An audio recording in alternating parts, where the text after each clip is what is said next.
نحمدہ ونصلی ونسلم علی سیدنا و مولانا محمد رسولہ النبی الامین المکین الحنین الکریم الرؤوف الرحیم اما بعد فاعوذ باللہ من الشیطان الرجیم بسم اللہ الرحمن الرحیم۔ واجب الاحترام ساتھی اللہ تعالیٰ کا بے پناہ لطف و کرم اور اس کا احسان عظیم ہے کہ جس کی توفیق سے ہم اس کے ذکر کے لیے اس کے گھر میں جمع ہیں۔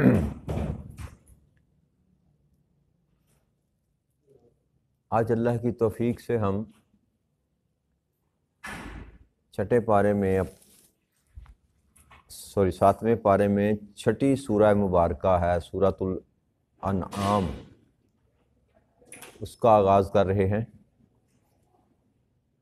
یہ سورہ مبارکہ جو ہے یہ مکہ المکرمہ میں اس کا نزول ہوا،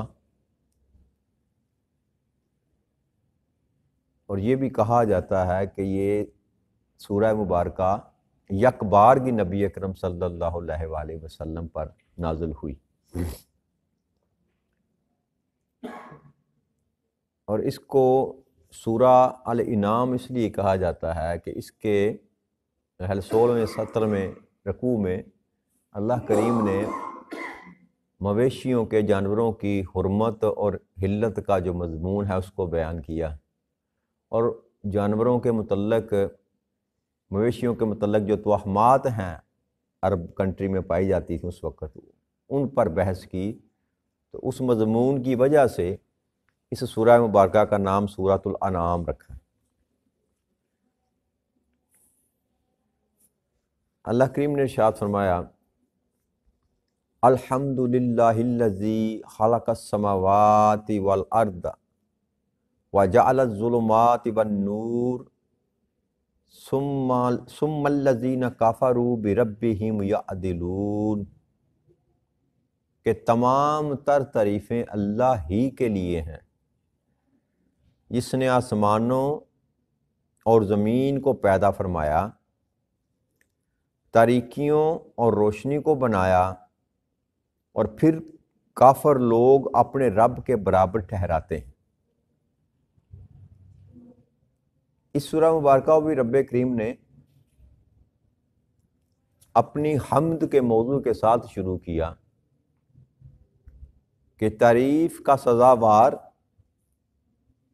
فقط اللہ ہی ہے جس نے پیدا کیا آسمانوں کو اور زمین کو، اور پھر بنانے والا ہے تاریکیوں کو اور نور کو۔ تو اللہ فرماتے ہیں کہ ان صفات کا حامل جو رب ہے، یہ کافر لوگ، یہ مشرک لوگ اتنے کم فہم اور کم عقل ہیں کہ اس رب کے ساتھ دوسرے لوگوں کو بھی رب بنا کر کھڑا کر دیتے ہیں، کہ وہ جو کچھ کرنے کے قابل نہیں، کچھ بنانے کے قابل نہیں، کچھ کہنے کے قابل نہیں، نہ نفع پہنچا سکتے ہیں نہ نقصان پہنچا سکتے ہیں، نہ سن سکتے ہیں نہ بول سکتے ہیں۔ تخلیق کرنا، کسی کائنات کو بنانا تو بڑی دور کی بات، وہ اپنے وجود کے ہی مالک نہیں۔ تو ایسی ہستیوں کو، ایسی چیزوں کو اللہ فرماتے ہیں کہ وہ رب کریم کے ساتھ جوڑ دیتے ہیں، اللہ کے مقابلے پہ لا کر ان کو معبود ٹھہرا دیتے ہیں۔ اور یہاں پر اللہ کریم نے دو چیزوں کا صرف ذکر کیا تخلیق میں، ایک آسمانوں کا اور زمین کا، جبکہ اللہ کی کائنات میں اس زمین سے کئی ہزار گنا بڑھ کر سیارے موجود ہیں، اور آسمانوں کا ذکر کیا۔ یہ دونوں چیزیں اس لیے اللہ کریم نے بیان فرمائی کہ یہ انسان کے ساتھ ریلیٹ ہیں دونوں چیزیں۔ اگر اللہ کریم مریخ کی بات کرتا، عطارد کی بات کرتا، یا کسی اور نظام شمسی کی بات کرتا جو ڈسکور کیے جا رہے ہیں، ہم تو ایک کہکشاں میں رہتے ہیں نا، اور اس کہکشاں میں ایک نظام شمسی ہے جو سورج کے گرد گھومتا ہے، اس نظام شمسی میں سے ایک زمین ہے جس پر ہم رہتے ہیں۔ یہ مختصر تعارف ہے ہماری اس کائنات کا، اور اس کہکشاں کے اندر ایسے کئی ہزاروں نظام شمسی موجود ہیں جس ایک نظام شمسی میں ہم رہتے ہیں۔ تو ہم تو ایک بہت چھوٹی سی اکائی ہیں۔ تو اللہ کریم نے آسمانوں اور زمین کا ہمارے ساتھ اس لیے ذکر کیا کیونکہ ہمیں یہ نظر آتے ہیں، اس زمین پر ہم رہتے ہیں، ہمارے لیے اس کا مشاہدہ جو ہے باقی دوسری یونیورس کے مقابلے میں آسان ہے،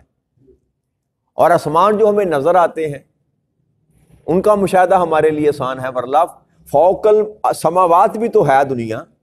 جس کا ہم گیان بھی نہیں کر سکتے، جس کو ہم تصور بھی نہیں لا سکتے۔ تو اللہ کریم نے جب بیان کیا، بنانے کی بات کی کہ اس اللہ کے لیے ہی ساری تعریف ہیں جو بنانے والا ہے آسمانوں کو اور زمین کو، تو اس کا ہرگز مطلب یہ نہیں ہے کہ اس نے صرف آسمان اور زمین ہی بنائے ہیں۔ اس نے ایک تعارف کرایا انسان کو، کیونکہ تو آسمانوں کو بھی دیکھتا ہے اور زمین کو بھی دیکھتا ہے۔ تو جس زمین پر تیرا ٹھہراؤ ہے وہ رب جس نے تجھے اس زمین پر رہنے کے قابل بنایا، یا اس زمین کو تمہارے لیے بچھونا بنایا، جیسے اللہ نے فرمایا تھا کہ اس کو میں نے تمہارے لیے بچھونا بنا دیا۔ اس میں سے فقط اس زمین میں سے اگر کشش ثقل جو ہے جس کو کہتے ہیں یہ ہی ختم کر دی جائے تو انسان یہاں پر بسیرا نہیں کر سکتا۔ چاند پر اس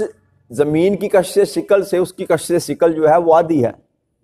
قریب قریب، تو وہاں پر انسان چہل قدمی نہیں کر سکتا، ہوا میں اڑتا رہتا ہے، اور خلا میں ہے ہی نہیں۔ خلا میں جہاں کشش ثقل ختم ہو جاتی ہے وہاں پر انسان روئی کے گالے کی طرح اڑتا رہتا ہے۔ تو اگر یہ کشش ثقل جس کو کہتے ہیں یہی رب کریم اس کو ختم کر دیتا، اس زمین میں نہ رکھتا،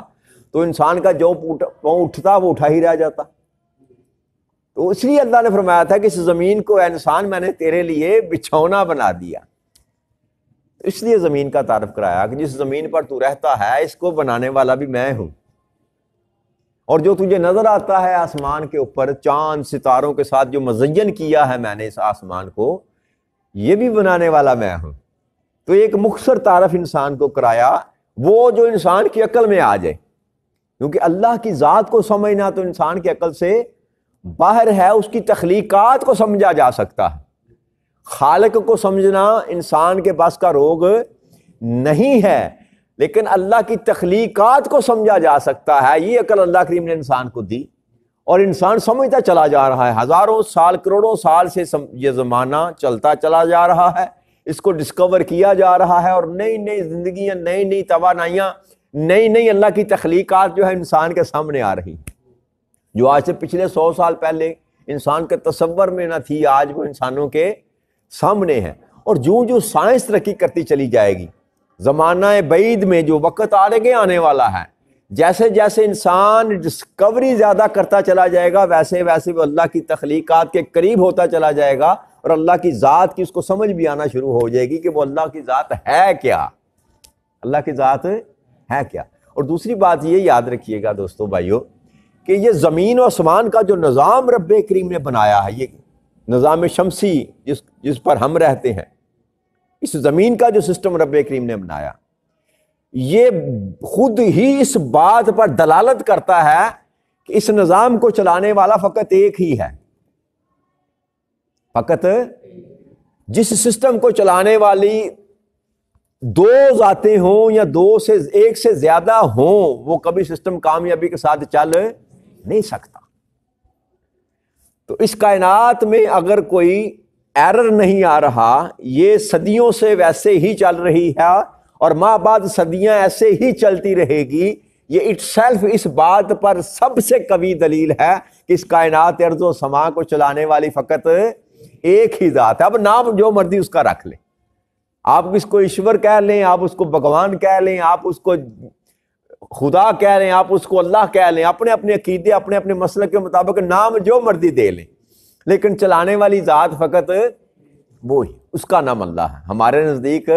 ہم اس کو اللہ کہتے ہیں۔ تو اللہ تعالیٰ بھی اپنا یہ کراتا ہے کہ اب جو ساری کائنات کو چلانے والا میں ہوں، بنانے والا میں ہوں، یہ جو تمہیں مظاہر نظر آتے ہیں ان کو سجانے والا میں ہوں،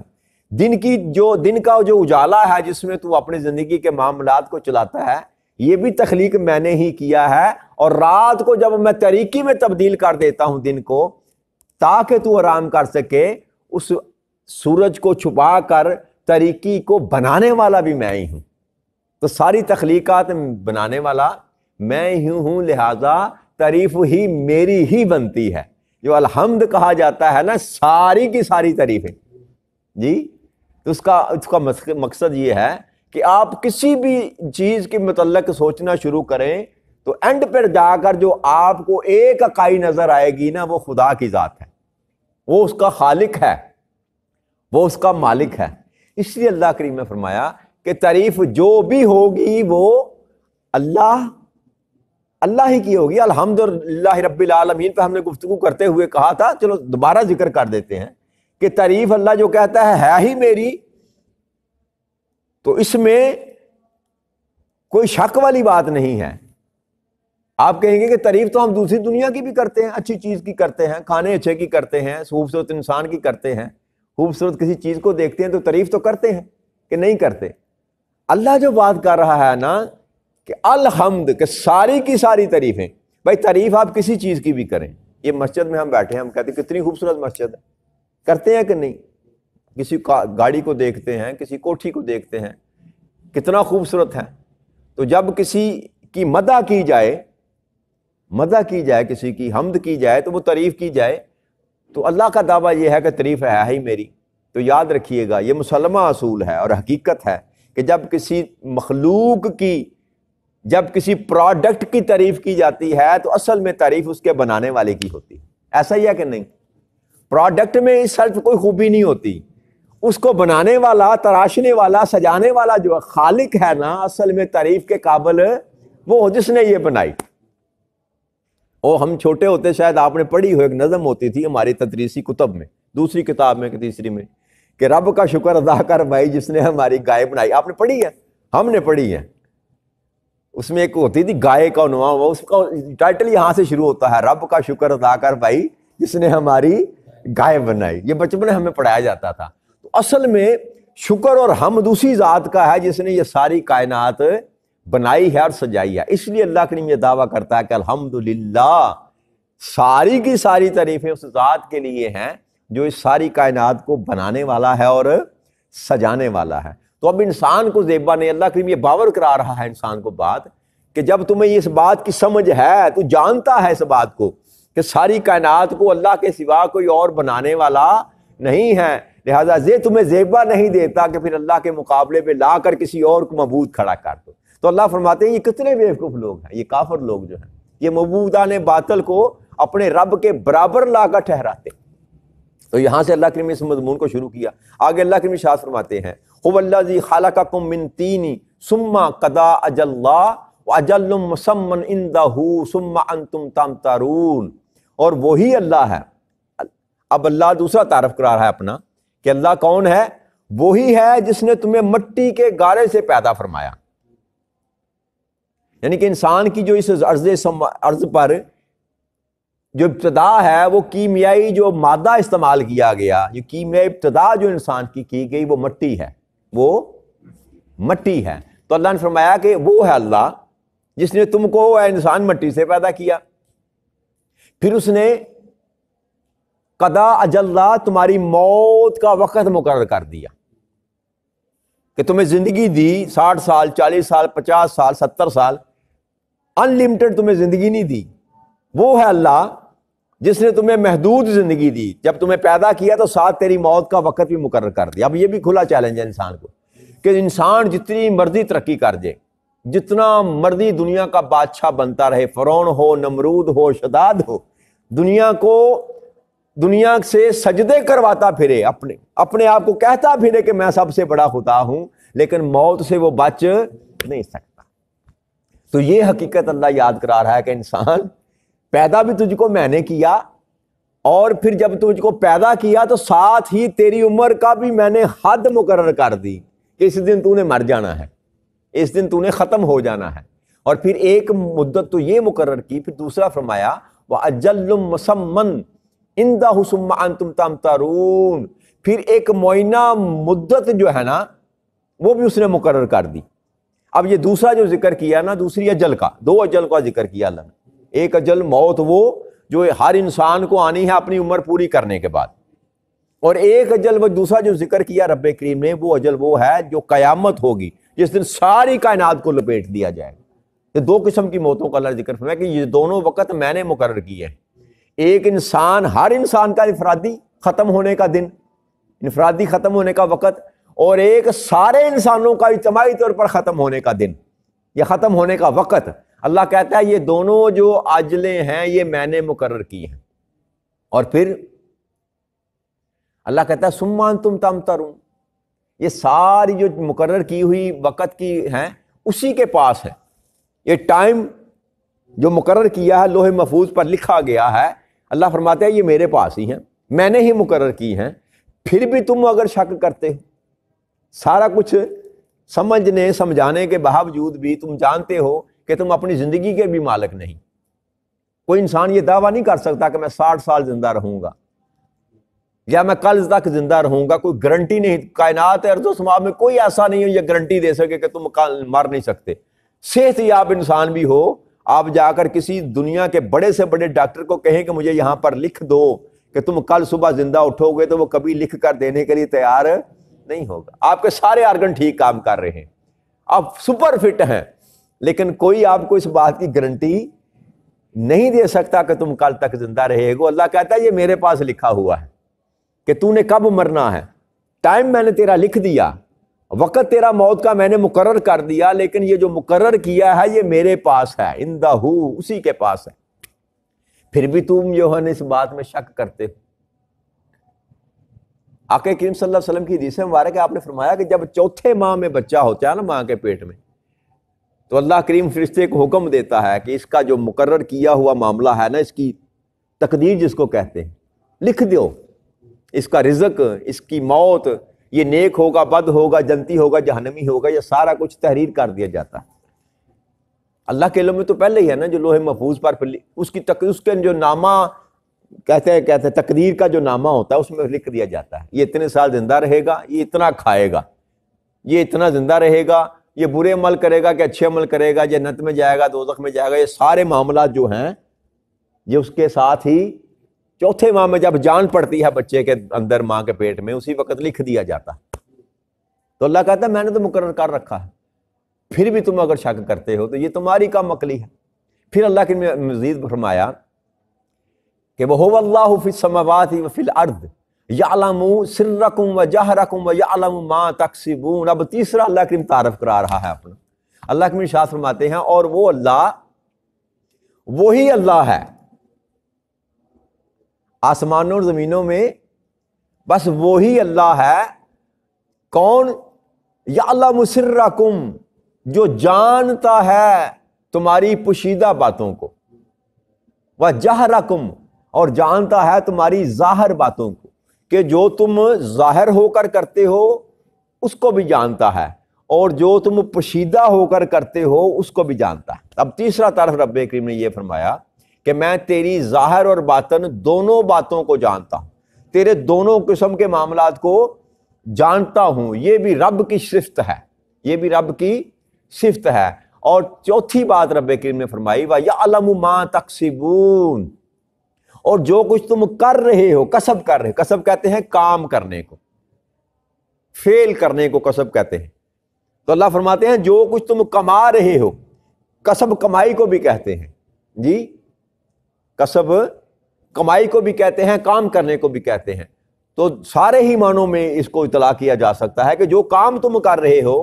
یا جو تم کما رہے ہو، اچھا کما رہے ہو، برا کما رہے ہو، نیکی کما رہے ہو، بدی کما رہے ہو، خیر کما رہے ہو، شر کما رہے ہو، اللہ فرماتے ہیں کہ جو کچھ بھی تم کر رہے ہو، کما رہے ہو، اللہ اس کو بھی جانتا، اللہ اس کو بھی جانتا ہے۔ پھر اللہ کریم نے ارشاد فرمایا وَمَا تَأْتِيهُم مِّنْ آیَاتِ رَبِّهِمْ إِلَّا كَانُوا عَنْهَا مُعْرِضِينَ، اور ان کے رب کی نشانیوں میں سے ان کے پاس کوئی نشانی نہیں آتی مگر یہ کہ وہ اس سے روگردانی کرتے ہیں۔ اب یہ مشرکین مکہ اور جو کافر لوگ تھے ان کو اللہ کریم باور کرا رہا ہے کہ یہ سارا کچھ بیان کرنے کے بعد کہ اے انسان یہ تمہاری عادت ہے، زمین پر بسنے والی مخلوق، یہ تمہاری عادتوں میں سے ایک عادت ہے کہ جب بھی رب کی نشانیاں تمہارے پاس آتی ہیں، رب کی نشانی کیا ہوتی ہے؟ اللہ کا رسول آتا ہے، اللہ کا پیغمبر آتا ہے، اللہ کا نبی آتا ہے، سب سے بڑی نشانی۔ وہ جب بھی انسانوں کے پاس آئے، اللہ فرماتے ہیں کہ وہ اسے روگردانی کرتے ہیں، ماننے کے لیے تیار نہیں ہوتے۔ تو اس سے پہلی جو تینوں آیتیں اللہ کریم نے بیان فرمائی، اس میں رب کریم نے اپنی تخلیق کا ذکر کیا، اپنی وحدانیت کا ذکر کیا، اور پھر یہ کہ اپنی ذات کی وحدانیت کا ذکر کیا، توحید کا ذکر کیا۔ اب یہاں جو مضمون اللہ کریم نے شروع کیا وہ رسالت کا شروع کیا، کہ توحید کے بعد جو دوسرا ذکر اللہ کریم یہاں فرما رہے ہیں وہ رسالت کا ہے، کہ جب بھی میرا محبوب، کوئی بندہ، میرا پیغمبر یا میرا رسول تمہارے درمیان آتا ہے میری نشانی کے طور پر، تو تم کیا کرتے ہو؟ تم اس کی نافرمانی کرتے ہو، روگردانی کرتے ہو، اس کی بات کو ماننے سے انکار کر دیتے ہو، اور کرتے کیا ہو؟ فَقَدْ كَذَّبُوا بِالْحَقِّ لَمَّا جَاءَهُمْ فَسَوْفَ يَأْتِيهِمْ أَنبَاءُ مَا كَانُوا بِهِ يَسْتَهْزِئُونَ۔ اور پھر بے شک انہوں نے اسی طرح حق کو بھی جھٹلا دیا، جب ان کے پاس آیا، پس ان قریب ان کے پاس اس کی خبر بھی آیا چاہتی ہے جس کا وہ مذاق اڑاتے تھے۔ تو پہلا کام وہ کیا کرتے تھے کافر جو ہیں، اللہ فرماتے ہیں کہ جب بھی میرا کوئی پیغمبر ان کی طرف آتا، کوئی نشانی لے کر آتا، تو پہلا کام وہ یہ کرتے کہ اس سے روگردانی کرتے، ماننے سے انکار کر دیتے، اس حکم سے، اس بات سے روگردانی کرتے۔ اور دوسرا یہ فرمایا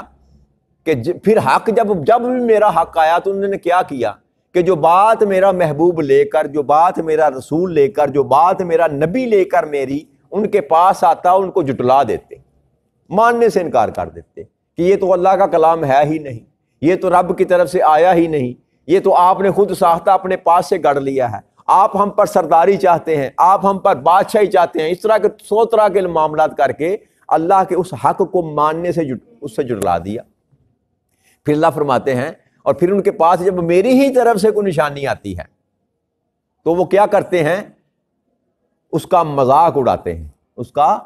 مذاق اڑاتے ہیں۔ پہلی بات اللہ نے فرمائی کہ کفر کرتے ہیں، انکار کر دیتے ہیں، ایک فعل کہ ماننا ہی نہیں، اور دوسری بدبختی کیا کہ جھٹلا دینا، کہہ دینا کہ آپ ہے ہی جھوٹے ہیں، ہم ماننے کے لیے تیار نہیں ہیں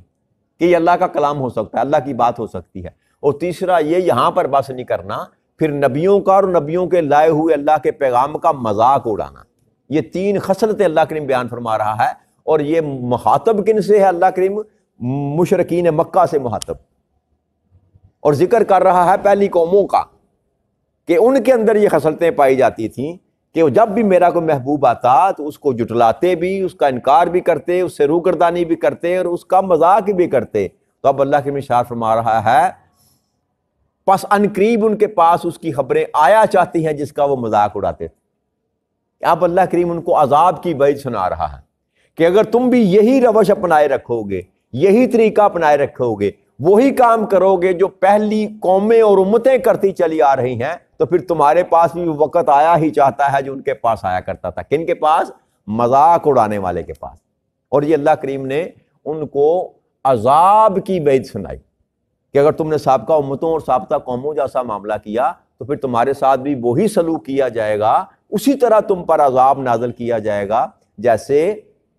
پہلی قوموں پر نازل کیا گیا۔ تو یہیں تک آج کا مضمون بیان کریں گے، کل اس سے آگے اللہ نے چاہا۔ وما علینا الا البلاغ المبین۔ السلام علیکم ورحمۃ اللہ وبرکاتہ۔